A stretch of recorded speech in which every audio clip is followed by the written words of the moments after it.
Hey everyone, it's Ruth here. Today I just wanted to chat about something that I've been talking to a lot with my clients about.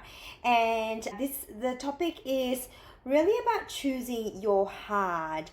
Now, which hard do you want to choose? Because parenting is hard, full stop. I mean, it's not hard, it's a lot of fun, but it can be challenging if you don't really know what's going on or what's the best way to navigate around your child's sleep, right? And so I want to chat to you specifically today about nap transitions. Now, this is a hot topic. Like, I could go on and on about it for ages. Okay, so there will be periods in your child's life where it's actually going to be a little bit more challenging than normal. With your child, especially the first 3 years of their life, it's going to be up and down like that. But what you don't want is you don't want it to be like that crazy, right? And so when it comes to nap transitions, so the most common ones are 3 to 2 naps, 2 to 1, and 1 to quiet time, where they drop the nap completely. Now I'm going to target specifically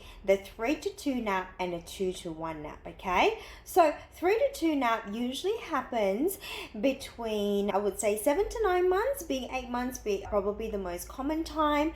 And then 2 to 1 nap usually happens between 15 to 18 months, 16, 17 months being the most common time. Now, depending on your child's sleep needs, drive, or personality, so if there are low sleep needs versus a high sleep needs versus an average sleep needs baby, they're going to transition at different times, okay? So when you come to this sticky point in your child's age group, okay, say for example a 2 to 1 nap transition where they're sort of sitting between 15 months, there's always a tendency to want to transition sooner rather than later, because you're seeing signs that your child's not wanting to take the second nap or not wanting to take the first nap, and you think to yourself, oh, this is the perfect time to transition, and then you do it. And guess what? You get the cardinal repercussions or consequences of transitioning too early. And those are, number 1, night wakings, a whole bunch more night wakings.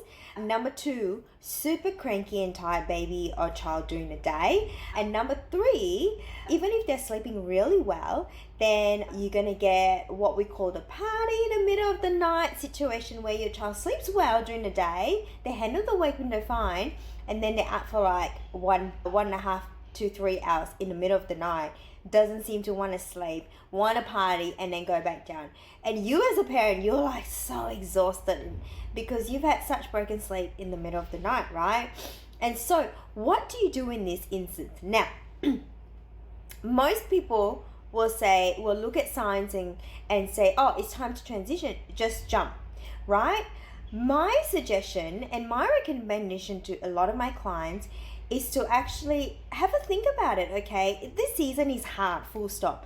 Let's accept that once and for all, okay? So it's not going to be the easygoing seasons where you are not transitioning. Transitions are always hard.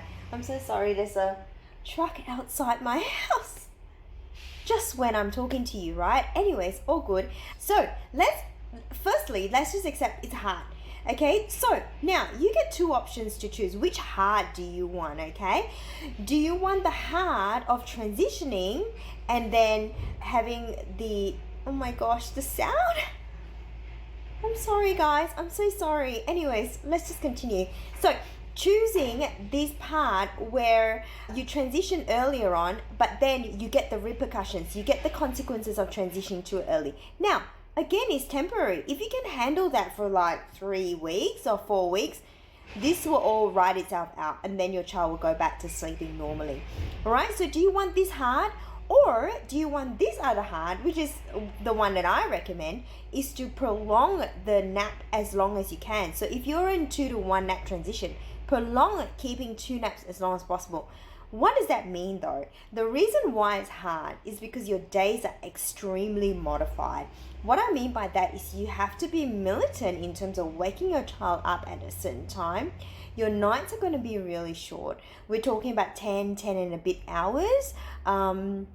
just to be able to preserve and portion out your sleep totals correctly. So sometimes you end up with a really early start and then a really late bedtime. Not like super late, but the tail end of what I consider normal. So, say for example, usually you will be able to put your kids down at 7-ish and then wake up at close to, say 7:30 bedtime, wake up at 6:30. You might have to end up with a 6 a.m. to 8 p.m. bedtime. Now, that is quite normal when you're transitioning. Why? Because we need to preserve the 2 naps as long as we can. Otherwise, there's just no way to fit that in. You have too much sleep totals. You pretty much have run out of cash in your wallet, so to speak, okay? And I talk a lot about this in my sleep budget videos and a whole bunch of other videos. So go and watch that if you haven't already. All right, so this part of hard is hard on you because you have to be so disciplined in terms of preserving that routine, right? And so then, your days are going to be longer and things like that. But then you don't get the night wakings. You don't get the crankiness during the day. You don't get the mid-nap wake-up screaming because you're overtired.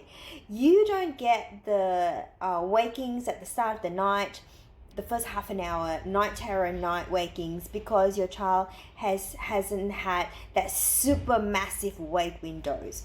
So I guess the question is, nap transition, the whole point of this is that nap transition is always going to be difficult. Let's just put it that way. Okay? When you come into this period, you've got to set yourself an expectation to go, all right, we're going to write down this season, which hard do we want? You want the unpredictable hard where you have no idea what's going to happen in the middle of the night because your child is going to either wake up and be wanting to play for like for 2 hours, 3 hours in the middle of the night, or not being able to handle the wake windows during the day, and then you might end up. So this is the other thing. When you transition too early, you end up going back and forth, 2 nap, 1 nap, 2 nap, 1 nap. It's really, really unnerving, if that's the word. I mean, for me, someone who loves routine, I need to know when I wake up whether it's going to be a 2 nap day or 1 nap day when I had my kids when they were little. So I chose to prolong the nap as long as possible, the 2 naps as long as possible, until I can see that that's it, right? Like, we got to transition now. And usually that could be as late as 17 months or 18 months.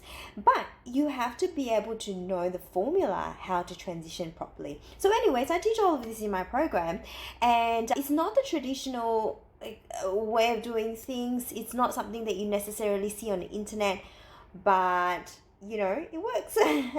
And it's the easier, harder way, in my opinion. Anyways, because life is more predictable. Sure, you might need to get more help, more support, maybe have someone take your child for a couple of hours so that you get time to yourself, because your night's a lot shorter. I mean, shorter by an hour or so, but you still get 2 breaks during the day. Your child's not cranky. So anyways, choose your hard, okay? I hope this helps. Any questions, let me know. And I'll talk to you guys soon. Bye.